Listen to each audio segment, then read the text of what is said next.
You do with a picture. Okay. But Roger, I have great respect for him, by the way. I like him, and he really helped me. Without that money, I never would have made the picture. And that's what gave me my start. What do you consider your best movie or your most personal movie? Loving with George Segal, and I love The Luck of Ginger Coffey. And I like Return of a Man Called Horse, which I worked very hard on, because I was supposed to do the first one. And the company said, yes, we're going to do it, and they waited. Columbia, they waited and waited. Finally, I said, I'm not going to wait anymore. So I took Loving, which I was also developing. So they went and made A Man Called Horse. I finished Loving, and then I saw the picture, and I didn't like it. I felt it wasn't researched properly. It wasn't, it was sentimental.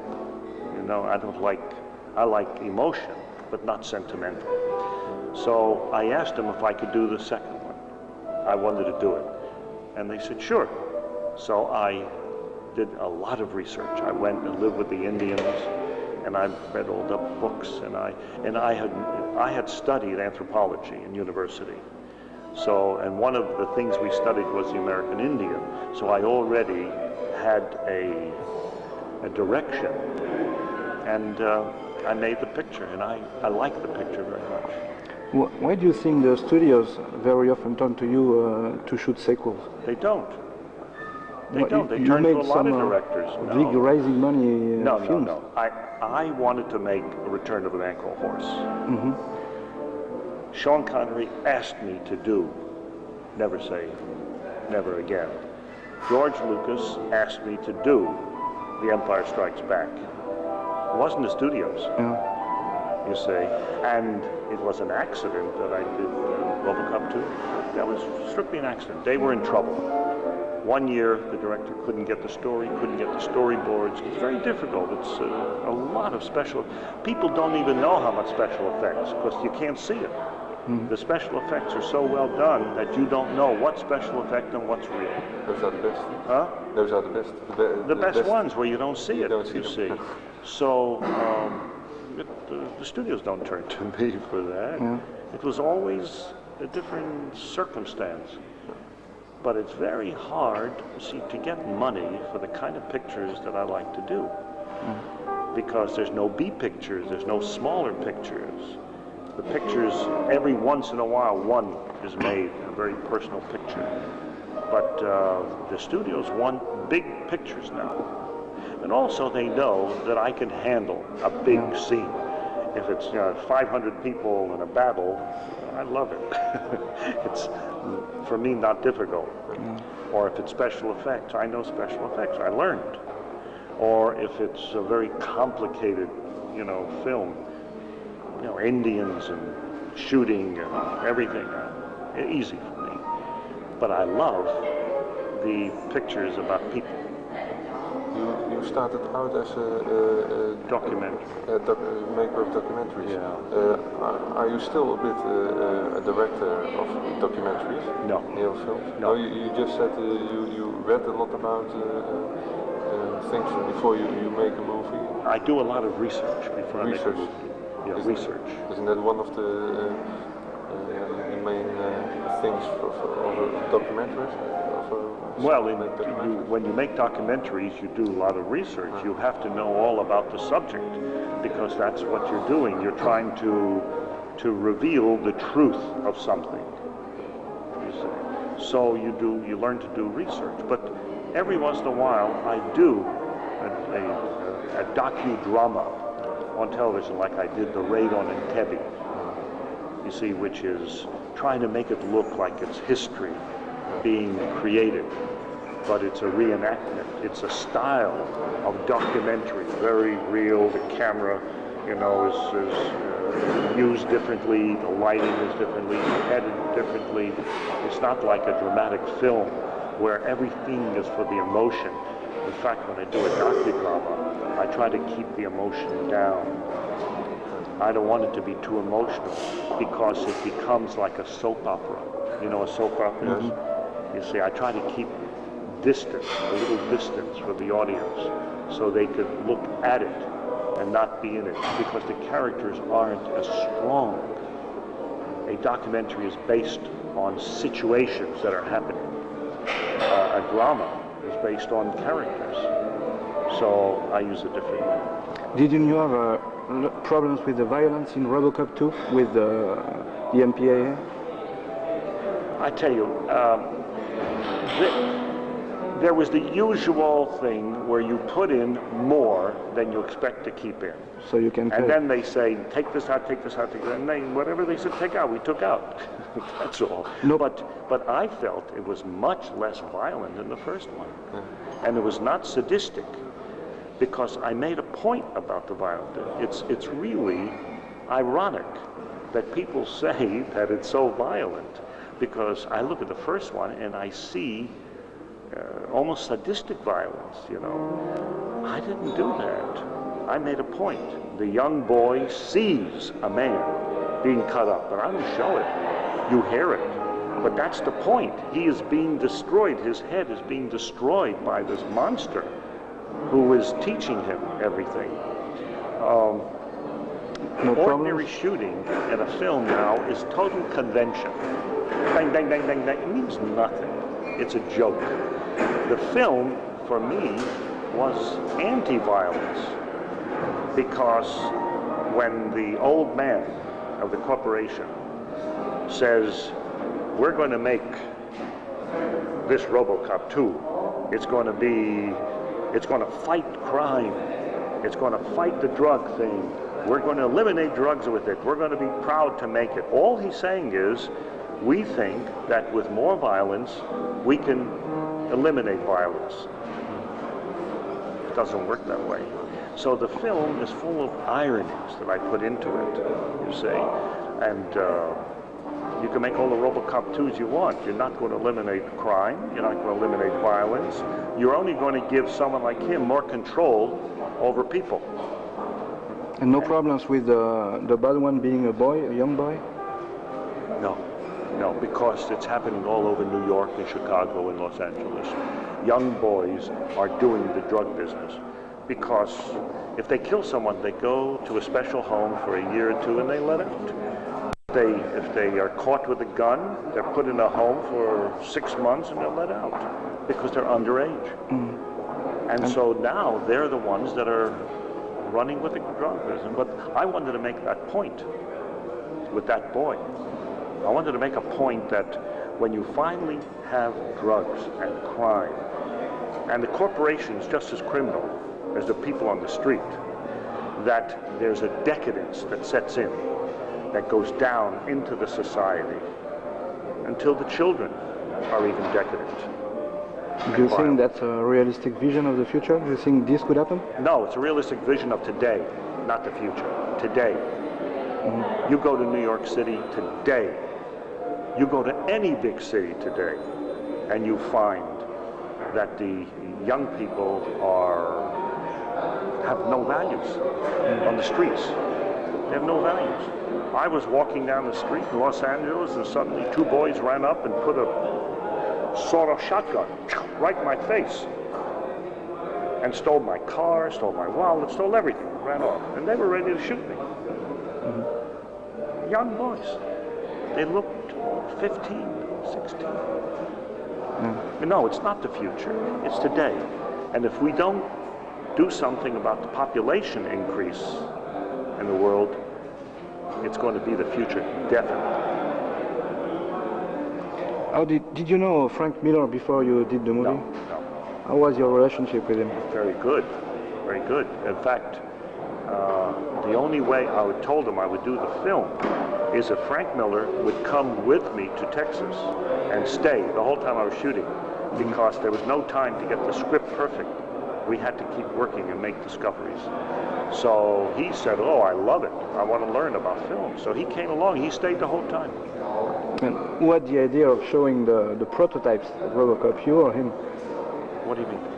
When you show the prototypes that doesn't work for RoboCop in RoboCop 2, was it his idea or yours? His idea. His idea? That was very funny, very funny. His idea. he's full of ideas because he's a cartoonist. Yeah. And he loves little things like this. But we worked very closely together. We worked every night, we worked weekends, because as we shot, we made discoveries. And we, the picture has sold so many cassettes. It won, it sold more cassettes than any other film at Christmas. It was the top of the list. Hundreds of thousands of cassettes. Because when they see the second time and third time, they like it better. That's what's interesting. They like it better the second time and the third time. But you see, it came out with all the big films. And the critics didn't like any of the big films. They felt they were too violent, too big. And well, I felt the same way. I felt that they were mostly about nothing. I felt that RoboCop was about something. It was about our time. It was about drugs and crime and decadence and corporations using people badly. And corporations only care about profit. Most corporations don't care about people. Well, I put that all into it. I want to put it into the film so it's about something. Aren't you afraid that your ideas in very big budget movies like this one, I think people see mostly special effects and violence. Do you think most people kind of guess what's going on behind the screen? What the message you want to deliver? Do you think you get it? It's not a message. I'm showing a type of reality. Yeah. It's not a message. If they get it, they get it. Every piece of art, and I call film art because not with a capital A. It's one of the arts. If you read a book, if you read Tolstoy, you get a certain thing out of it. Yeah. If I give it to a 12-year-old to read, he gets something else. If I give it to a person who has no education at all, they'll get something else from it. If I give it to a professor of literature, they'll write you a whole analysis of it. So you always take what you can. That's why I believe a film should have levels. And so the kids get one thing, adults get another, smart people get another, people who are not too educated understand it on another level. There are different levels. It's that way with books, with paintings, with film, with music. That's why. And that's why I'm not trying to push a message down their throat. No, I mean, If you get it, you get it. If you don't get it, it's okay. You still enjoy okay. yourself. That's the okay. point. Yeah. Did they ask you to direct RoboCop 3? No, I wouldn't do it. You wouldn't do it? Oh, no, I wouldn't go near it. Because I think there's nothing you can do with it that's any good. Because it's not that rich a character. I didn't want to do the third Star Wars. Because I felt that I had done what I could with it. And the rest of it was just sort of story. You see, I thought of Empire like the second act of a 3-act play. Or, and you create the problem. In the third act, you solve it. In the first act, you have a good climax, but the problem is there. I wanted to show the problem because it's more interesting. But the climax at the end, the third one, I knew what the story was. Didn't work for me. You made a few fantastic films in your career. Do you have I made every kind of film. Yeah, every kind of film. Do you have a special relationship with fantastic films, or was it just a coincidence? No, I don't even go see most horror pictures. I don't see them. I like good science fiction. Yeah, I like that. And I like a good murder mystery. I like, for instance, The Grifters. I enjoyed very much. It was character, it was stylish, But most of the pictures like that, I don't go see. You don't want to be typecast? No, I'm not. You're not? No. My next picture will probably be about William Shakespeare. Oh, something totally different. Yeah. It'll be a romance. We heard rumors from London that the 4th episode of the Star Wars saga was going to be shot, and that some scenes were already shot by you. What do you think of that? Who said that? I don't know. It was Not true. the correspondent in England. Not true. They said that I didn't we shoot. have even. Every scene I shot is in the picture. Yeah? And we cut very little out. It was very carefully done to the story. But I hope that George decides to make the first 3. Yeah, we do too. because the first three can be very interesting to go back and show how this world evolved. So I've been encouraging. Everybody wants him to make it. But he's very busy. He's doing educationals and commercials, and he's got other businesses. I don't know when he'll do it, but I know he'll do it. John Carpenter is one of the directors we like most in Europe from America. I mean, Yeah. well, how is it working? You work with him for The Eyes of Laura Moss. Never worked with him. You just use his I was given the screenplay? script and said, what do you want to do with it? And I said, well, I see it a little different, because I see it as being contemporary. And that picture was just all effect. It was all scary. And I said, it's empty. It has no heart. So I got a writer and we rewrote it. So I put in what was happening in New York with the fashion business. You know, the use of violence in fashion, which was going on. It was going on in Paris. It was going on in New York. So I built that into it and rewrote. Actually, the whole thing is totally rewritten. The other was strictly horror. Yeah. And I wanted to get some characters in it. So I never worked with John. Or I like his work, but I never worked with him. I never even met him. Okay. Well, let's talk about actors. What can you tell us about the evolution of Sean Connery between the two movies you made with him? Sean Connery keeps growing as an actor. He's an incredible actor. I liked him when he was young, but I like him much more now. His voice is developed, he has control, he's such a man, he's so masculine, and he's easy to work with, very easy. I mean, he is so professional that you create a situation and he just does it, no problems. He's one of the easiest actors I've ever worked with. What about George C. Scott? George, I had a few more difficulties with him, but we ended up with a very good experience. But it was more difficult. It was difficult being in Lexington, Kentucky, and there were some personal problems. I think he was going through a divorce. There were not problems on the film. The only problems we had on the film was weather. We got snowed out. We had to go and build Kentucky on the set at Fox. That was expensive. You have directed 3 very huge successes as far as money is concerned. How do you explain that you can get the money, raise the money to make your own movies? Typical Hollywood system. Typical Hollywood. If you make the pictures they want you to make, you're fine. If you want to make the pictures that you want to make, you often run in trouble. Yeah. And this is true of many directors. See, I don't call myself a commercial director. I'll do occasional films that make a lot of money. But ordinarily, I want to make smaller pictures that make money, but don't make millions. I don't think a film has to make $200 million. I think a film has to reach an audience and be emotional and move them. And if it pays back its money and makes a couple of $1 million for the company, everybody's happy. Yeah. But now in Hollywood, what they want is every picture tries to be, make hundreds of millions of dollars. It's not a good thing for the filmmaker. No. No, because the filmmaker wants to express something in every film. And sometimes you just can't. If you don't get a star, first of all, you're not going to do most pictures.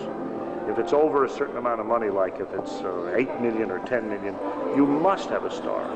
And even for small ones, you can get the money if you don't have a star to put on the cassette deck. It has to be on the cassette, a name. Mm-hmm. The film is not enough.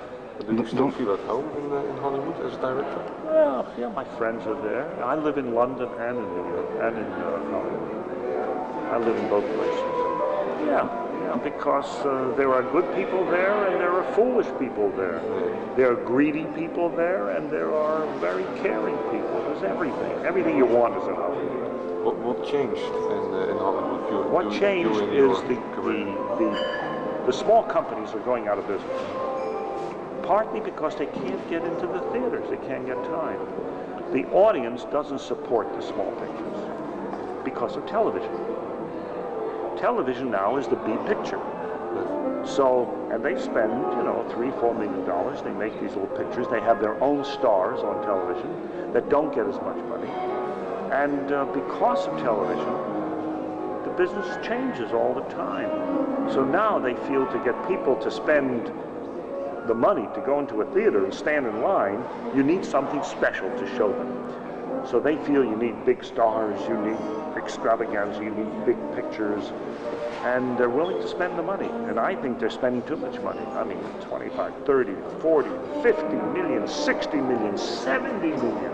Total Recall cost 73 million. It's crazy.